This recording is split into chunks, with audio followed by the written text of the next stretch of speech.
আসসালামু আলাইকুম ওয়া রাহমাতুল্লাহ। দেশে প্রধান প্রধান দৈনিক পত্রিকার শিরোনামে উঠে আসা শীর্ষ সংবাদগুলো নিয়েই হাজির হলাম আপনাদের সামনে। আশা করি সাথেই থাকবেন।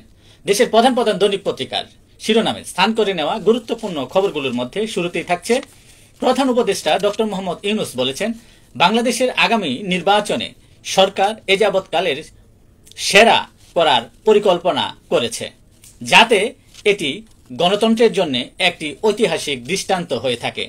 ঢাকায় নিযুক্ত নরওয়ে রাষ্ট্রদূত সাক্ষাৎ করতে গেলে তিনি একথা বলেন।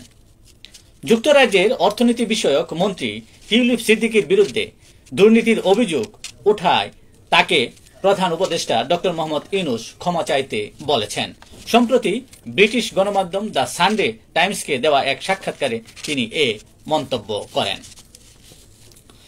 সীমান্তে নিয়ম মানতে হবে দিল্লিকে, বার্তা ঢাকার। ভারতীয় হাইকমিশনারকে তলব, সীমান্তে হত্যা বন্ধ ও দায়ীদের বিরুদ্ধে ব্যবস্থা চায় ঢাকা। সীমান্তে বেড়া নির্মাণ বন্ধে বাধ্য হয়েছে বিএসএফ, বলেছেন স্বরাষ্ট্র উপদেষ্টা। দুই দেশের মধ্যে বোঝাপড়া রয়েছে বলে জানান প্রণয় বার্মা।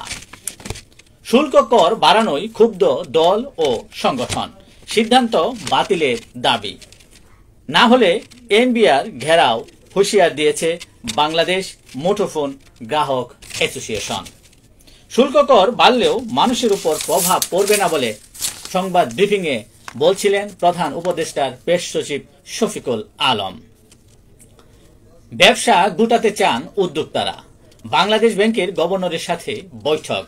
নতুন বিনিয়োগে আগ্রহ কম, শিল্পের উৎপাদন 30 থেকে 40% কমে গেছে। বেসরকারি খাতে ঋণের প্রবৃদ্ধি 7.66%। শুল্ক বৃদ্ধিতে নাগালের বাইরে ফল, সম্পূরক শুল্ক বাড়ানো হয়েছে প্রায় সব ফলে। রমজানে ভোগান্তি হবে মধ্যবিত্ত ও নিম্ন মধ্যবিত্তের। ইন্টারনেট ব্যাট না কমালে এনবিআর ঘেরাও। গ্যাসের দাম বাড়ানোর প্রস্তাব শিল্প ধ্বংসের চক্রান্ত বলে মনে করেন শিল্প উদ্যোক্তারা। উদ্বেগ বাড়াচ্ছে খুন, ডাকাতি, ছিনতাই, চাঁদাবাজির সঙ্গে ব্যবসায়ীদের হুমকি। আইন শৃঙ্খলা রক্ষা বাহিনীর সদস্যরাও ভুক্তভোগী। বিশ্লেষকরা বলছেন, পুলিশ ঘুরে না দাঁড়ালে পরিস্থিতি স্বাভাবিক হবে না। আগে জাতীয় নির্বাচন করার পক্ষে ইসি, সব নির্বাচন একসঙ্গে করা সম্ভব নয় বলেও জানান তিনি। প্রয়োজনীয় সংস্কার করে চলতি বছরে জাতীয় নির্বাচন সম্পন্ন করা অত্যন্ত জরুরি বলে মনে করে বিএনপি। দীর্ঘমেয়াদে জনগণের কাছে অনির্বাচিত সরকারের গুরুত্ব থাকবে না বলে মন্তব্য করেন বিএনপি মহাসচিব মির্জা ফখরুল ইসলাম আলমগীর। পূর্বাঞ্চলে 60 কাঠা প্লট বরাদ্দ, শেখ হাসিনা পুতুল সহ 16 জনের বিরুদ্ধে দুর্নীতির মামলা।